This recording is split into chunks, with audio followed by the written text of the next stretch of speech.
إلهنا يا إلهنا مولاي صل وسلم دائما أبدا على حبيبك خير الخلق كلهم مولاي. Ayo sama-sama. على حبيبك خير الخلق كلهم يا ربي بالمصطفى بلغ مقاصدنا واغفر لنا ما مضى يا واسع الكرم مولاي صل وسلم دائما أبدا على حبيبك خير الخلق كلهم. Assalamualaikum warahmatullahi wabarakatuh. Saya Ustadz Henry Nasution yang tinggal di Mandeling Natal, ujung dari Sumatera Utara. Merasa terharu melihat Habib Alwi Assegaf yang kita kenal pembawa pelakon Kian Santang. Subhanallah, sungguh luar biasa ligatnya anak kita ini membawa peran-perannya baik lewat tayangan film juga sholawatan, apalagi yang akhir-akhir ini mulai terjun di dunia dakwah. Sungguh senang rasanya melihat keluhuan sang anak Habib ini. Mudah-mudahan beliau adalah termasuk penunda kiamat. Saya sebagai pencinta ataupun penyayang dan sekaligus pendukung terhadap kegiatan-kegiatan ini, karena begitu sangat disukai dengan melihat bahasa susunan yang begitu indah dan anggun dan sopan santun yang luar biasa. Semoga ini adalah benar-benar menunjukkan keaslian keturunan dari sang Habib, keturunan Rasulullah Sallallahu Alaihi Wasallam yang dihiasi dengan kesopan santunan, tata bicara, juga penampilan lewat tayangan-tayangan yang dilihat oleh masyarakat luas.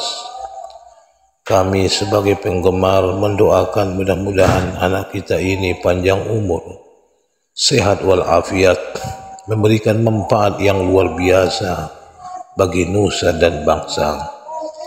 Wahai anak-anak kami, khususnya murid-murid yang kami ajari, jadikanlah ini menjadi uswah dan contoh suri teladan bagi kalian sebagai regenerasi yang kami harapkan bisa berkembang, bisa terus melanjutkan apa perjuangan-perjuangan yang sudah kami rintis dari sang guru-guru atau daripada penyambung lisan Rasulullah Sallallahu Alaihi Wasallam.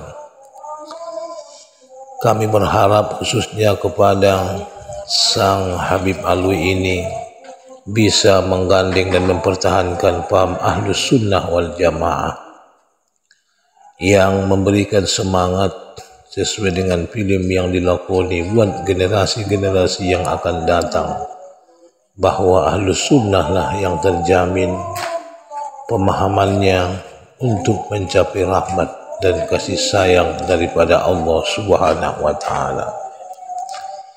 Kami berharap dan berdoa kepada Tuhan Sang Penguasa dan Pengatur, semoga anak ini diberikan hidayah dan taufik serta pemahaman yang mantap, sehingga harapan sebagai Habib yang berujung tombak daripada keturunan baginda Rasulullah Sallallahu Alaihi Wasallam benar-benar bisa mewarisi sang kakeknya rahmatan lil alamin, menjadi pembawa rahmat bagi seluruh alam. Dan para pemirsa YouTube, mari kita dukung dan kita gemari penayangan-penayangan daripada anak kita ini, penampilan-penampilan yang begitu sangat menumbuhkan beribu makna dan arti, apalagi sangat berkesan, sehingga saya sendiri kadang-kala secara pribadi sering meneteskan air mata melihat yang keluhuan sang anak Habib ini.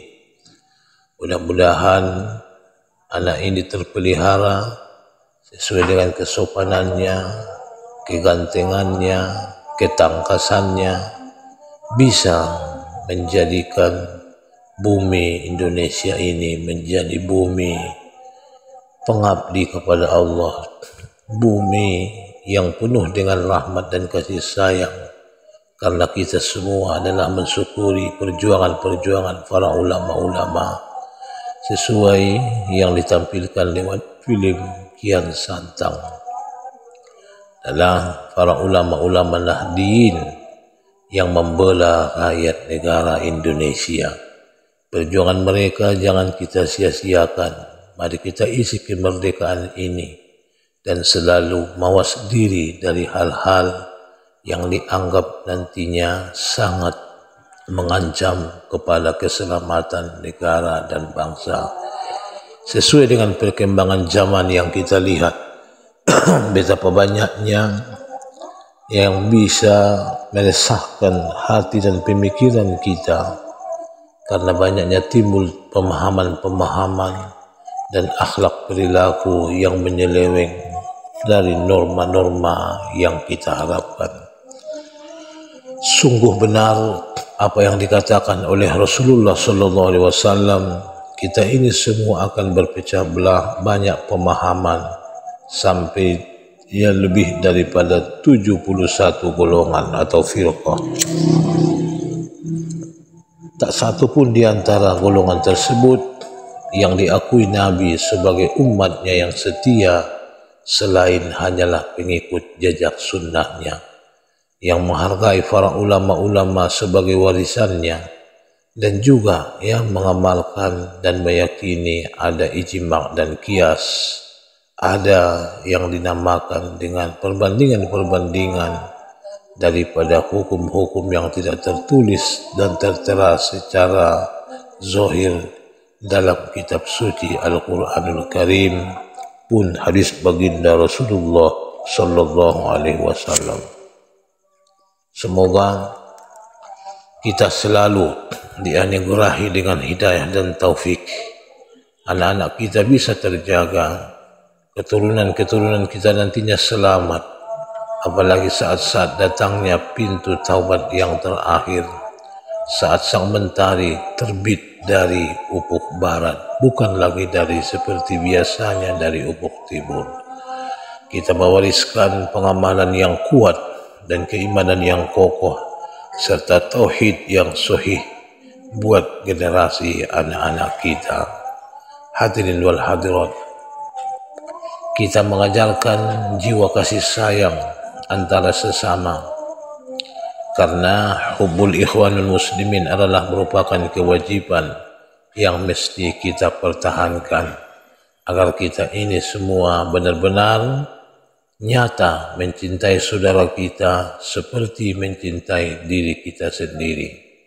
Karena Rasulullah telah mengatakan dengan jelas, wallahi la yu'min, wallahi la yu'min. Nabi pernah bersumpah sampai 3 kali, demi Allah, mereka itu tidaklah golongan orang yang beriman. Mereka bukanlah golongan orang-orang yang beriman. Sahabat menengok wajah Nabi kita adalah muram padam, ya. Muka Nabi kita adalah merah padam karena menunjukkan sifat keemosian yang begitu kuat dan tinggi, sehingga sahabat-sahabat berpikir, sekiranya diam Rasulullah Sallallahu Alaihi Wasallam, jangan lagi Rasulullah marah.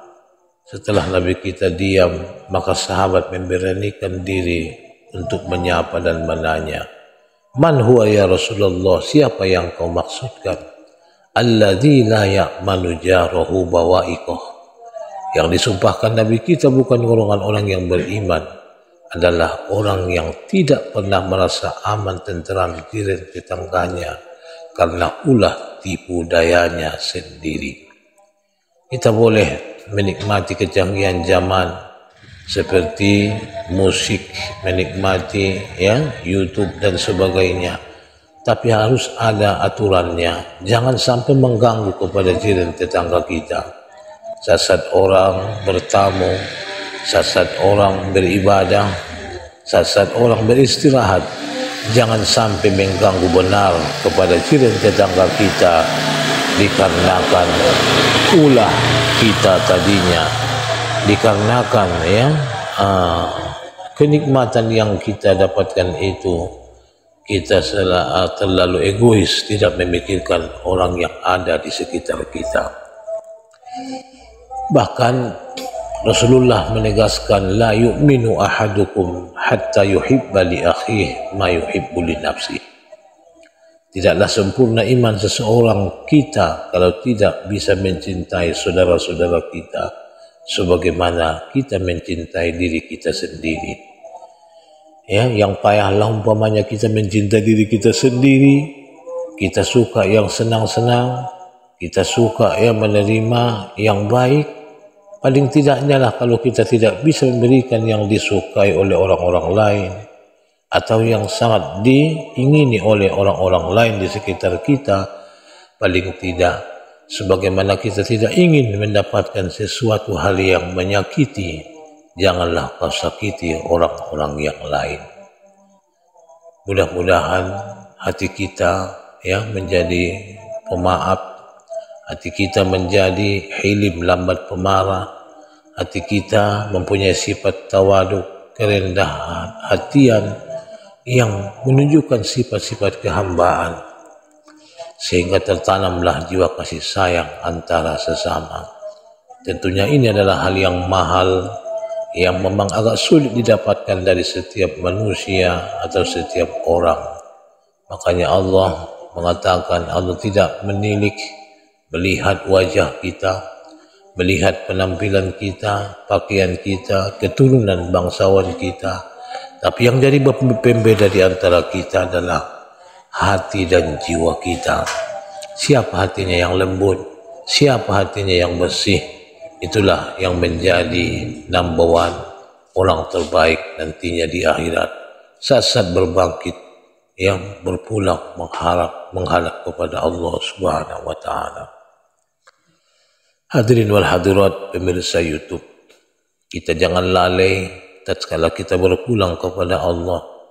Yang kita pinta nantinya dari anak kita adalah mereka lah yang menuntun kita, mereka lah yang melaksanakan fardu kifayah yang 4 perkara.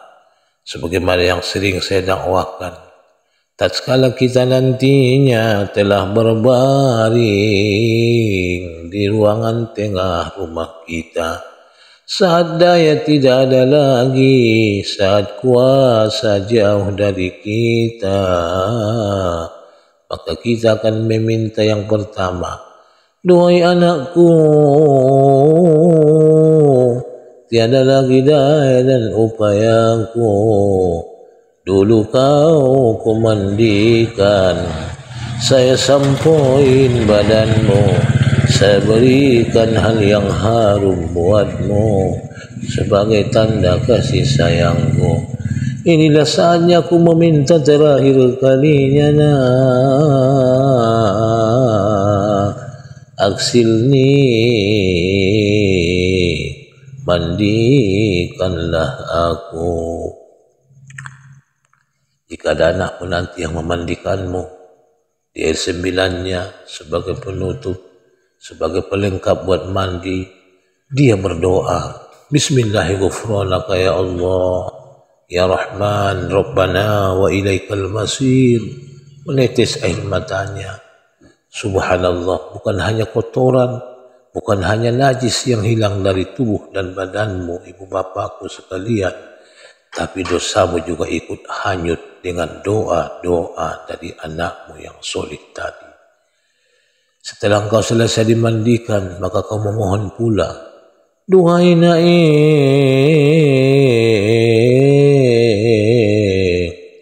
dulu kuberikan kepadamu pakaian yang bagus. Sungguh tidak pernah aku baju baru di setiap hari raya. Saya tahankan diriku berhutang ke sana kemari. Saya tahan nafsuku. Saya tengok makanan yang begitu enak di pajak sana. Sapi saya telan ludahku demi kamu nak, agar engkau mempunyai pakaian yang berharga. Saatnya engkau membalas itu semua pengorbananku nak. Itu pun karena tidak ada daya dan upayaku. Albisni, berikanlah kepadaku pakaian yang berharga itu. Tatkala putrimu mampu memberikan kain kafanmu, dialah yang membalut tubuhmu dan berdoa, Allahumma ja'al libasaha 'alil karim wa dakhilha al-jannata bi rahmatika ya arhamar rahimin. Ya Allah, jadikanlah pakaian anakku ini bagian pakaian yang mulia, masukkanlah dia ke surgamu. Subhanallah, insyaallah kain kafanmu tidak akan membusuk, kain kafanmu nantinya tidak akan hancur lebur walaupun telah beratus tahun engkau ditanam. Dan saat-saat hari berbangkit tiba, matahari yang secengkal dari ubun-ubun kita tidak akan lagi terasa terik panasnya, karena engkau mempunyai pengganti daripada payung. Satu dari kain kafanmu itu akan menjadi pakaianmu, yang satu lapis lagi akan menjadi penutup daripada adabmu, penutup daripada badan kita ini, pengganti daripada baju. Dan satu lapis adalah merupakan laksana pakaian kerudung atau serban yang melapisi, menghindarkan kita dari panasnya sang terik mentari. Subhanallah, sungguh beruntung tatkala kita mendapatkan hal tersebut. Dan yang ketiga, banyak kesalahanku saya lakukan sewaktu hidup di dunia. Kadang hutangku ke sana kemari, saya berbohong demi kamu nak. Ibadatku tinggal gara-gara kalian. Kalian saya sekolahkan ke perguruan sampai jenjang tinggi nak. Saatnya lah engkau mengamalkan pengetahuanmu itu. Nah, jangan kau jauh-jauh. Sallini, engkaulah yang saya harapkan mengimamiku. Tatkala ada seorang anak mampu mengimami kita di saat menyolatkan kita nantinya, dan dia berdoa, Allahumma ighfir lahu warhamhu wa'afihi wa'fu'an. Subhanallah, akan gugurlah dosa-dosa kita. Kita akan meraih pintu maghfirah dan keampunan daripada Allah Subhanahu wa ta'ala.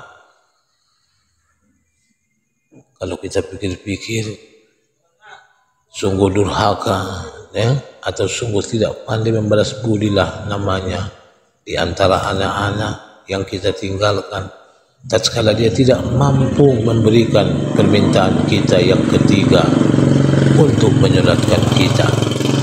Apalah yang sulit melaksanakan solat jenazah. Takbir pertama bacaannya hanya Fatihah. Nanda kita enggak hafal Fatihah.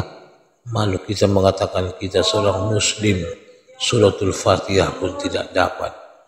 Takbir kedua hanyalah solawat, solawat pendek. Allahumma salli ala Sayyidina Muhammad wa ala ali Sayyidina Muhammad. Itu pun dia tidak mengenal dan mengetahuinya. sungguh memalukan, dikarenakan itu adalah merupakan sebagai tanda cinta dan bukti kita cinta kepada Rasulullah. Tentu banyak berselawat dan salam, seperti anak kita Habib Alwi ini, ya, saat dia berselawat, kegelisahan kita menghilang, semangat kita ya semakin tumbuh, dan kedekatan kita kepada Rasulullah akan tercipta. Inilah ya yang luar biasa. Pecinta Rasul, pecinta berselawat, tentunya Nabi telah mengatakan orang yang banyak mengingat dia dengan selawat, maka itulah nanti teman jiran tetangganya saat-saat nantinya menikmati surga yang begitu anggun dan mempesona, yang sungguh tiada tara dan bandingannya. Takbir ketiga hanyalah sepotong doa, Allahumma gfir lahu warhamhu, atau kepada sang ibu perempuan, Allahumma gfir laha warhamha. Itu enggak bisa dihafal anak-anak kita dalam jangka sekian lama, sekian tahun setelah dia hidup, setelah dia dewasa. Sungguh inilah merupakan kebodohan atau kejahilian yang nyata, saudara-saudara. Takbir keempat, dia diam aja kalau enggak bisa ya mendoakan Allahumma la tahrimna ajra, atau dia ulangi saja ya doa di takbir ketiga tadi, Allahumma gfir lahu warham. Cuma ini permintaan terakhir sang orang tua kita. Tatkala kita tidak mampu memberikannya, saya khawatir kalau kita dikatakan adalah anak yang durhaka, yang lupa yang mengganti kasih sayang daripada orang tua yang telah mereka korbankan sekian tahun kepada kita. Ya, mereka rela berdosa, mereka kadang-kala lupa dengan kewajiban dikarenakan kita. Ini juga tidak ya bisa kita balas dengan mendoakan mereka. Yang terakhir, mereka pohon dan pinta nantinya dari kita sang anak. Saat mereka mau ditempatkan di liang lahatnya, dengan posisi membaring tentunya harus dikalanglah ya, diganjal dengan 3 ya genggam tanah. Inilah yang mereka harapkan terakhir. Setiap manusia yang memasuki kubur gemetar, karena kubur itu adalah mengatakan, Ana baitut turab, sayalah rumah tanah. Ana baituz zulmah, sayalah rumah yang gelap itu. Ana baitud dud, sayalah rumah ulat-ulat itu. Tentunya di saat-saat kita tidak punya amal, tidak ada oleh-oleh yang mau kita bawa menuju ya langkah pertama menuju hari kedua akhirat ini, gemetarlah kita. Kita merasa takut, mau dikemanakan saya ini? Kok orang berkerumun banyak ya? Makanya sang anak itu waktu menghantarkan membawa mayit itu, baik menuju masjid dan menuju ke pemakaman, anaknya lah yang menuntun perjalanan itu di depan, supaya ruh daripada orang tuanya melihat, oh ya, nakku di sininya, ya, enggak dia biarkan itu saya diapa-apai orang. Makanya berkuranglah rasa gemetar seseorang itu. Hadirin yang mereka minta, anaknya lah yang meletakkannya ke dalam liang lahat. Dan sewaktu dia menggenggam tanah tadi, di arah kepala dia mendoakan. Apa doanya? Minha khalaqnakum. Ayah, ma, dari tanah inilah kita dijadikan, kata Allah. Oh ya, hilanglah rasa gemetarnya. Dia mulai tahu, rupanya saya ini sudah berpulang ke rahmatullah. Dia tengok, ya bajunya enggak ada lagi kancingnya, enggak ada lagi ya bekas jahitan di situ. Karena kain kapan adalah ya yang enggak boleh punya jahitan dan enggak bertepi, ya. Oh, nyatalah saya ini sudah berpulang ke rahmatullah. Hilanglah rasa gemetar dan kekhawatirannya. Pada pinggangnya, wa fiha nu'idukum. Ayah, selama hidup kita adalah kita berada di atas tanah. Benarlah nak, tanah inilah nyata tempat bersandar kita waktu hidup dan mati. Sehingga semakin hilanglah rasa kekhawatirannya. Bahkan terakhir genggaman di ujung kakinya, wa minha nukhrijukum taratan ukhra. Ayah ibu, dari tanah inilah, dari liang lahat inilah kita berbangkit lagi nantinya menuju kehidupan hari yang kedua. Itu seolah mengatakan kata perpisahan, selamat jalan ayahanda, selamat jalan ibunda, kami ini akan menyusul di belakang nantinya. Hadirin, selamat berkifrah, ya, selamat menanam budi, selamat banyaklah menanam kasih sayang, supaya benar kita mengikuti kata-kata pujangga, manusia mati meninggalkan jasa, tapi harimau mati meninggalkan belang. Teruslah berjuang nak Habib Alwi, kami selalu menunggu tayanganmu dan menunjukkan karisma-karisma yang akan kau tunjukkan. Demikian. Assalamualaikum warahmatullahi wabarakatuh.